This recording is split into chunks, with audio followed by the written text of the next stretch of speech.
Okay, it says we're live, ladies. So thanks everybody for hanging in there with our technical difficulties this afternoon. We were just having a little side conversation about Google Hangouts, and that rather than this be a +1 for synchronous communication, it was actually a -1 for Google Hangouts this afternoon. We've had quite the adventure from a technology perspective, but thanks for those that are hanging in there and watching. I see people popping up on my screen over on the right. I'm so excited to get to talk to two brilliant people who have very different positions on the use of synchronous and asynchronous communication in online learning. And so I want to kind of pass it around for everybody to introduce themselves. If you don't remember or you haven't met me before, I'm Whitney Kilgore, and I'm one of the wayfinders and helped create the Human MOOC with some of my colleagues, and I'm delighted to be joined by Peggy Semingson, a professor from the University of Texas at Arlington, and Maha Bali, a professor at the American University in Cairo. Is that right? I see a head nod. Very good. All right, so let's, Peggy, let me pass it to you. Maybe you can tell us a little bit about you and your background and your research interests, and then we'll let Maha introduce herself as well. Awesome, great. I'm so glad to be here. So I have been teaching online since 2008, and it's changed significantly, and I'm really open to trying new things, and so I feel like every course I'm trying something new.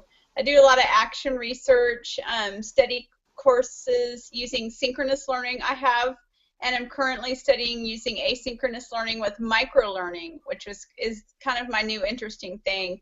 And I use Blackboard Collaborate mainly to do digital mentoring, webinars, just kind of the usual, but I try to keep it interactive and not just one lecture.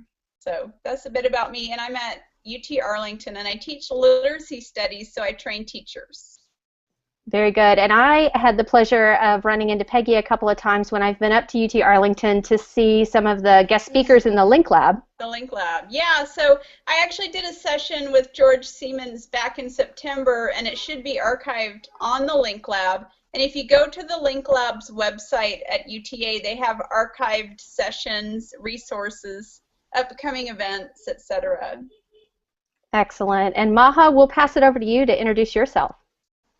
So I'm Maha Bali. I'm a faculty developer at the American University in Cairo, so my main role since 2003 has been to help faculty at my university improve the way they teach, assess their teaching, try new technologies and things like that.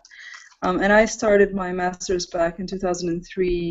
It was a master's in e-learning, and it was completely asynchronous, so that's where I got my affinity for asynchronous.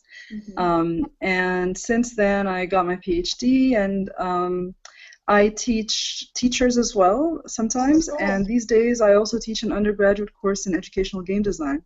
Oh, wow. And I'm a very big fan of Twitter and MOOCs, and so a lot of my participation in MOOCs is text and through blogs and Twitter and Facebook and things like that. And I feel like I've gotten to know quite a lot of people, mostly asynchronously. Whitney told me to mention these things that a lot of people who do know me already know about me, but some of my research is related to Rise of 14 MOOC and the collaborative autoethnography we're doing there. And just before this hangout, I was in a hangout with other people there, some of whom I was meeting for the first time after working with them for a year plus, so that was very interesting.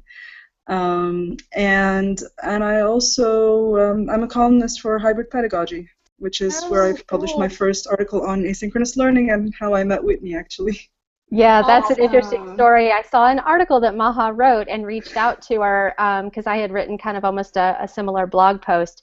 And we connected, and Maha is going to join me and some other colleagues on a panel at the Emerging Technologies Conference in about a month in Dallas here in April. But Maha will be joining us from Egypt live. So that'll be a really interesting session. Oh, good. I'll look forward to that too. Yeah. I'll be there. Well, good. That'll be fantastic.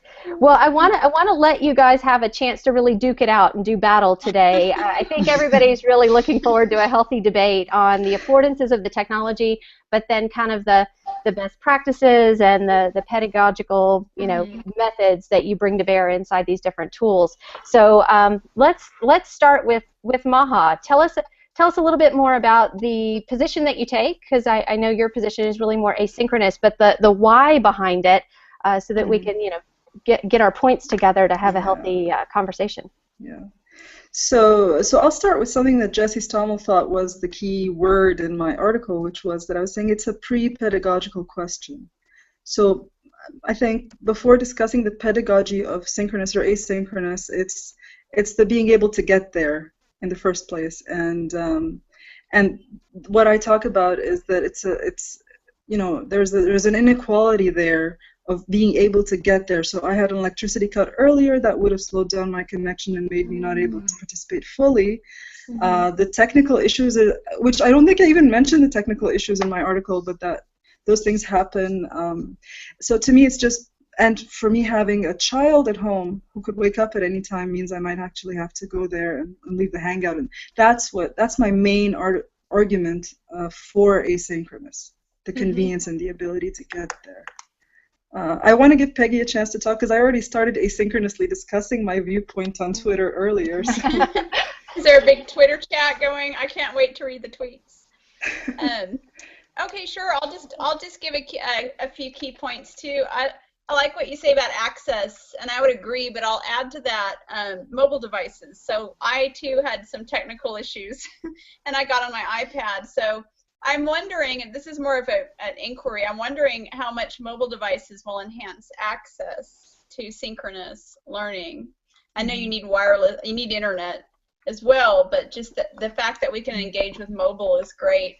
I think a couple of key advantages are that interaction and engagement and social presence. I'll just there's many points to synchronous, but I think having interaction with peers that's not just discussion board based or other asynchronous tools, I think is really the heart of synchronous learning. Personalized interaction and immediate feedback.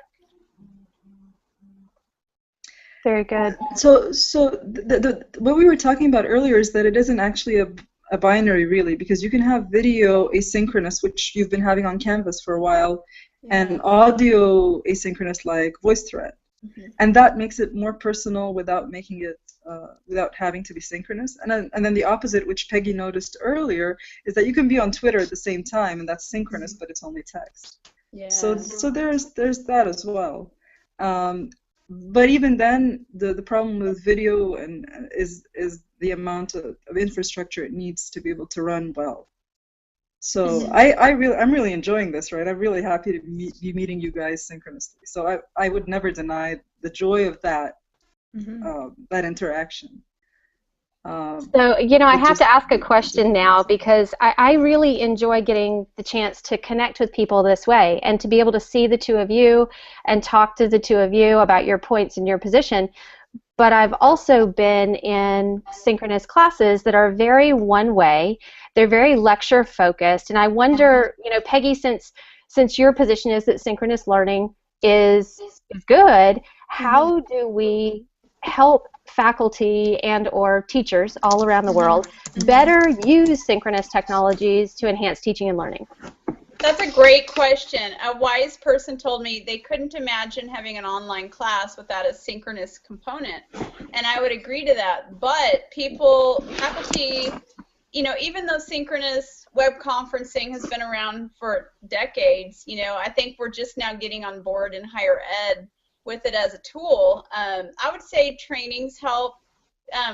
Key faculty that can demonstrate and model helps. Seeing good webinars helps, because you've all been in the webinars where you put it on and then you go do something else.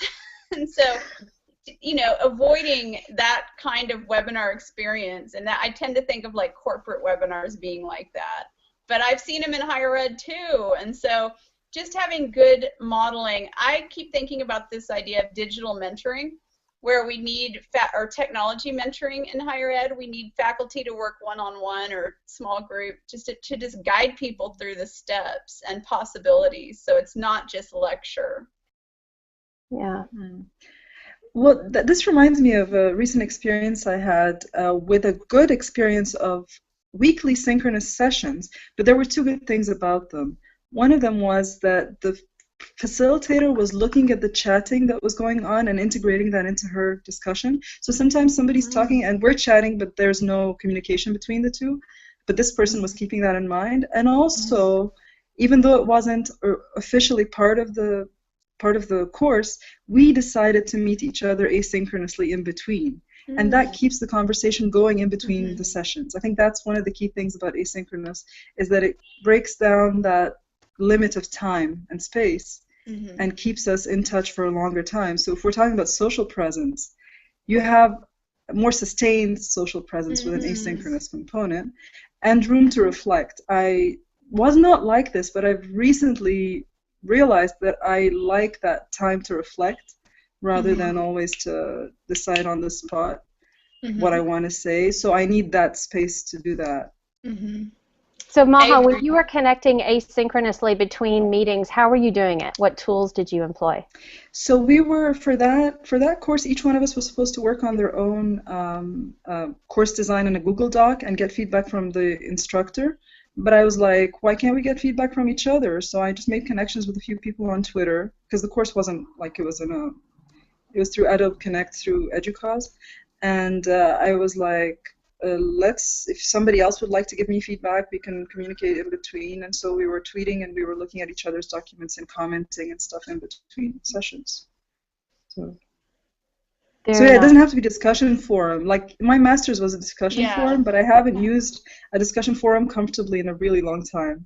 Yeah, we need to get past discussion forums, I think. Yes. Yeah. And so, Peggy, you had sent me over some slides, and there's probably no need to necessarily pull up slides, but I think you talk about engagement and interactivity for students. Maybe you can share some ways that Synchronous can have that engagement and interactivity. Yeah, I think the student to so there's different ways to mediate distance, and one is teacher to student, right? Moore's theory, but one is student to student, and so like when I have synchronous sessions, I let people log in early, and so those early birds can do that informal conversation peer-to-peer, either through audio, video, or chat that they just don't get through asynchronous. And so I think it can enhance the asynchronous component. Now I know there's other ways to do this, like with visuals, images, pictures, those are great too, but that kind of informal chat can happen too in synchronous. And then during the session, students can have student-to-student conversation. I've been trying to do small group dialogue breakout groups in the session, and that's kind of mixed. I mean, some students love it. They want more of it. Some students don't love it. People are just not interacting. And so it's just, I think it's almost a cultural shift in education. I mean, Peggy, usually how many people would you have having these smaller groups? Like how many, what's a good number for you? I don't know. That's a good question. I've done like 6 to 10, and 10 is too many. And if you get too small, people feel on the spot. I try to send out conversation prompts ahead of time to prepare, and kind of bring that to the session. One constraint is it's hard to effectively group people in those synchronous sessions. So like the secondary people want to be with the secondary ed people, and the elementary, people kind of want to be with people who speak their language, so to speak. And that's not possible in the system. And so I think if we can find ways to effectively group people, it might be more authentic. And Maha, you brought up a really important point, and it's something that I have seen as well, and it goes back to your point, Peggy, about grouping, and that's that these student-driven, self-organizing groups are really the ones that are more motivated to work together. Some people really prefer to work in isolation, and I know we probably need to bring people together to collaborate more, but I've seen that in many settings where it's these small little pockets of people that come together that end up really learning because they want to, much like the human MOOC. Right. They kind of sort themselves out. Yeah. So to make this interactive, I opened up the Q&A. I just wanted to tell you that AK, who I think you were just on a hangout with, Maha, says, I still like discussion forums, but then again, that's just retro nostalgia for me, winky face. Oh, wow. And then Verena Roberts asked, and maybe you guys can both address this, what's the connection between introverts and extroverts in synchronous and asynchronous learning opportunities? So Maha, let's give that one to you first, and we'll pass it to Peggy. Mm-hmm. So, I mean, the research, I think, generally says that sometimes introverts are more comfortable. This is comparing face-to-face, not synchronous specifically, comparing face-to-face to online, and they say that introverts are usually more comfortable maybe with text, asynchronous text, than they would be with face-to-face, speaking up face-to-face, right? But also there's a lot of people like me who are outgoing in wherever you put me. And there are people who are not comfortable with text and not comfortable writing and not comfortable with reading a lot of stuff either. So I don't think I can necessarily generalize about things like that. I mean, the thing that Peggy was mentioning is just allowing these different formats for engagement, and also sometimes allowing people to be silent if they want to, because maybe they're still learning that way. Yeah, I think there are these prerequisite technical skills to using synchronous learning, and some students just feel like, wow, I logged in, I'm doing great, and then that's, they just want to listen and lurk, and that's fine, and I accommodate for that, kind of what you were saying, Maha. But I do think it's going to take time for these shifts to happen, and students to really feel comfortable with fully engaging with synchronous learning. For instance, in my 3 years of doing synchronous learning, mainly video conferencing, I have yet to have more than 1 or 2 students want to use the audio feature. And so they are very reluctant to speak, whereas in a normal classroom, at brick and mortar, they would speak, of course, but not in the synchronous. So. And in your practice, Peggy, do you typically have everyone turn on their video cameras, or how are they engaged with each other? Is it the chat box or video? How does it work? Yeah, primarily chat, and then small group. So chat through small group, chat through whole group is the primary engagement, and that can be overwhelming for some when it's scrolling pretty fast.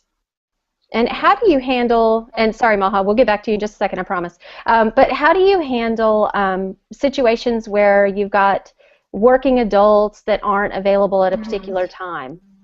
It's recorded, so then it becomes asynchronous, although students have said when they're watching the recording, they feel like they're in the classroom, and they'll even try to type in the chat box. So that's kind of sort of virtual.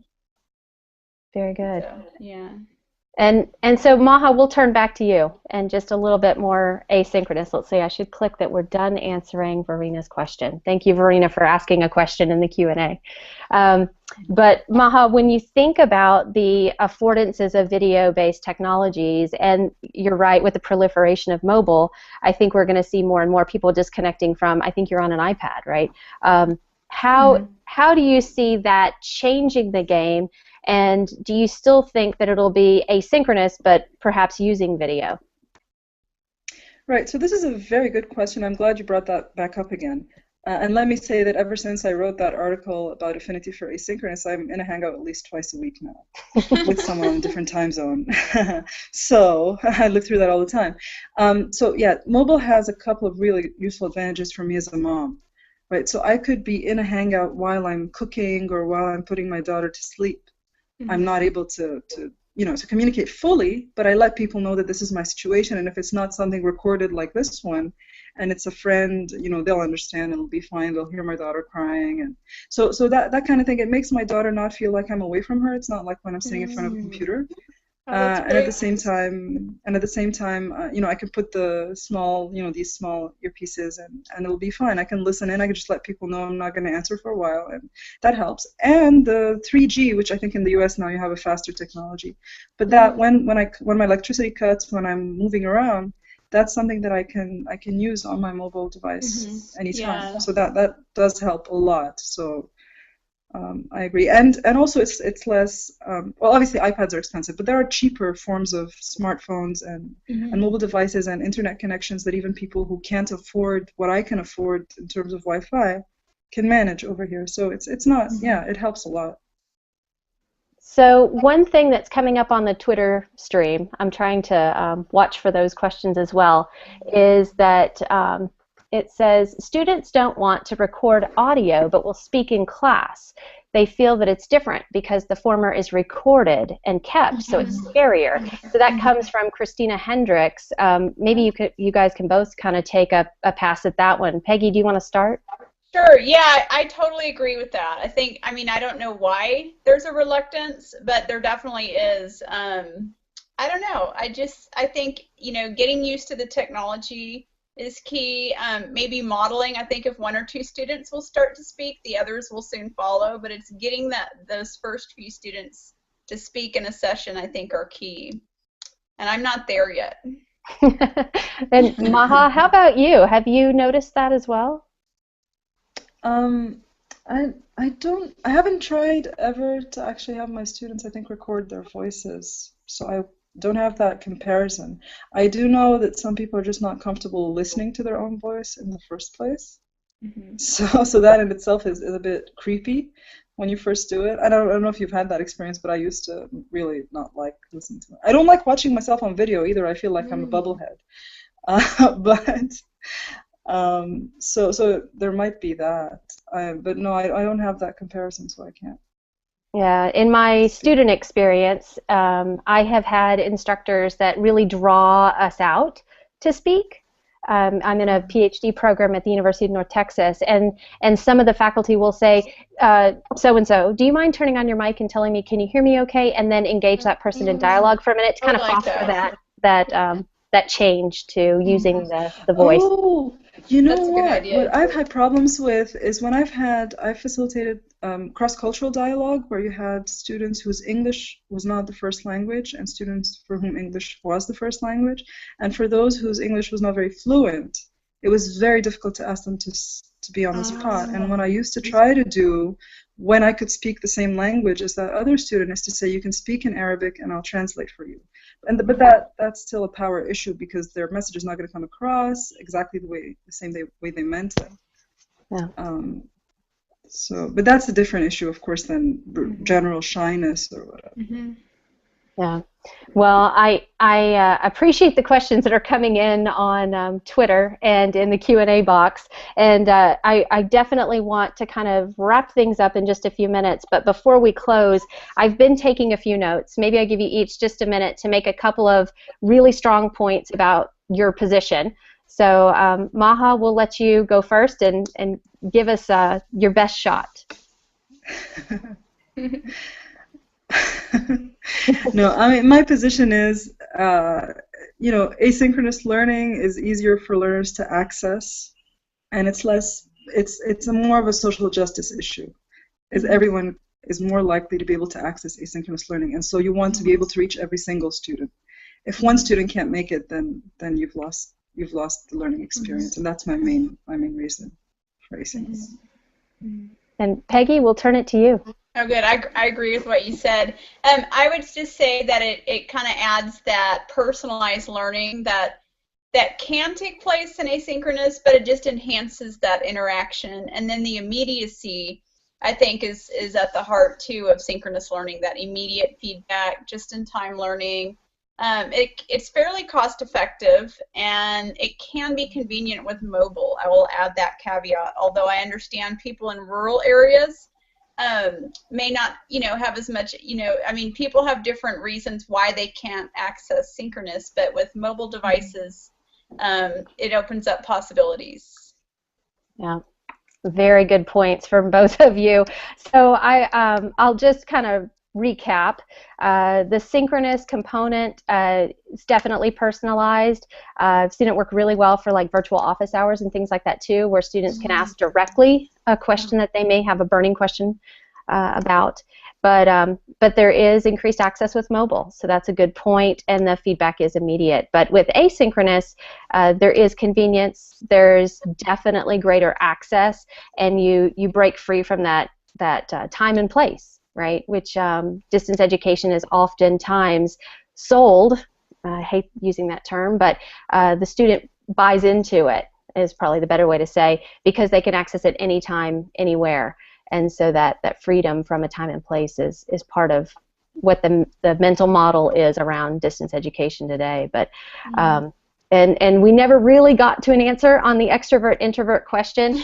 So we'll put Marina on the spot. We're expecting a blog post from you, and you'll have to tweet it into the Human MOOC hashtag. Marina, Yeah. I know you're watching, and I'm sure you're chuckling right now. AK says he's got bandwidth problems on campus, and sometimes his concern is that things become robotic, gaming the rubric. So there's all kinds of conversation going on Twitter behind the scenes. So can't wait to see it. Oh, it's going to be exciting. We'll join in. Yeah, we'll take this synchronous conversation to the asynchronous Twitter next. Okay. So thanks so much, ladies. This was a great conversation. Thanks, Maha and Whitney. Good to see you. Thank you. Great facilitation, Whitney. Thank you. Okay. Very nice to meet you. Good job. You too, Maha. So I'll see you guys